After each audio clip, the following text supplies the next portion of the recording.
بسم اللہ الرحمن الرحیم۔ السلام علیکم ورحمۃ اللہ وبرکاتہ۔ پیارے ناظرین، اسلام میں وضو کو بڑی اہمیت حاصل ہے اور یہ ہر مسلمان کے لیے نماز کے لیے لازم ہے۔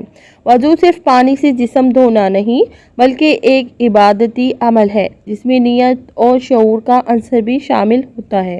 قرآن مجید میں اللہ تعالیٰ نے وضو کے بارے میں فرمایا ہے، اے ایمان والو، جب تم نماز کے لیے کھڑے ہو تو پہلے اپنے چہرے اور اپنے ہاتھوں کو کوہنیوں تک دھو لو اور اپنے سر کا مسح کرو اور پیروں کو ایڑیوں تک دھو لو۔ سورۃ المائدہ آیت نمبر 6۔ اس آیت میں وضو کے بنیادی ارکان یعنی چہرہ دھونا، ہاتھ دھونا، سر کا مسح کرنا اور پیروں کو ایڑیوں تک دھونے کا حکم دیا گیا ہے۔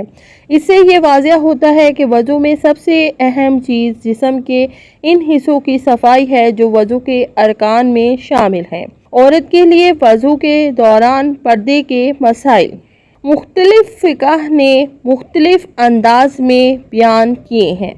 اسلام میں عورت کے لیے پردہ فرض ہے اور نماز میں عورت کے جسم کے وہ حصے جو حرام ہیں انہیں پردہ میں رکھنا ضروری ہے۔ فقہ حنفی کے مطابق وضو کے لیے ضروری نہیں کہ عورت کا پورا جسم ڈھانپا ہو بلکہ صرف ہاتھ، چہرہ اور پیر دھونے کے ارکان پر عمل کرنا کافی ہے۔ دوپٹہ یا اوڑھنا وضو کی صحت کے لیے شرط نہیں ہے۔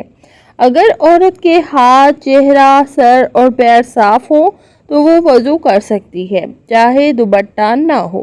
شافعی مکتب میں عورت کے لیے نماز کے وقت پورا بدن ڈھانپنا ضروری ہے اور بعض علماء کے نزدیک وضو کے دوران بھی اگر بدن کے حرام حصے کھلے ہوں تو نماز کے لیے پردہ ضروری ہے، لیکن وضو کے ارکان پر عمل کرنا کافی ہے۔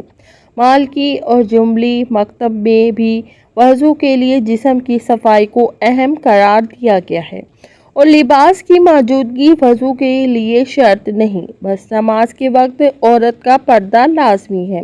وضو کے بنیادی ارکان میں ہاتھ دھونا، منہ اور ناک میں پانی ڈالنا، چہرہ دھونا، ہاتھ کو کوہنی تک دھونا، سر کا مسح کرنا اور پیروں کو ایڑی تک دھونا شامل ہے۔ دوپٹہ یا لباس کی موجودگی وضو کے ارکان میں شامل نہیں، کیونکہ وضو جسم کی صفائی کے لیے ہے، لباس کی موجودگی کے لیے نہیں۔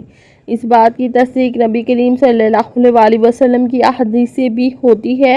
حضرت عبداللہ بن عباس رضی اللہ تعالیٰ عنہ سے روایت ہے کہ نبی کریم صلی اللہ علیہ وسلم نے فرمایا، نماز کے لیے جب کوئی شخص وضو کرے تو وہ اپنے چہرے اور ہاتھوں کو دھوئے اور سر کا مسح کرے اور اپنے پیروں کو ایڑی تک دھوئے۔ صحیح بخاری۔ اس حدیث میں وضو کے ارکان بیان کیے گئے ہیں لیکن لباس یا پردے کا کوئی ذکر نہیں ہے۔ وضو کا مقصد صرف جسمانی صفائی نہیں بلکہ روحانی پاکیزگی بھی ہے۔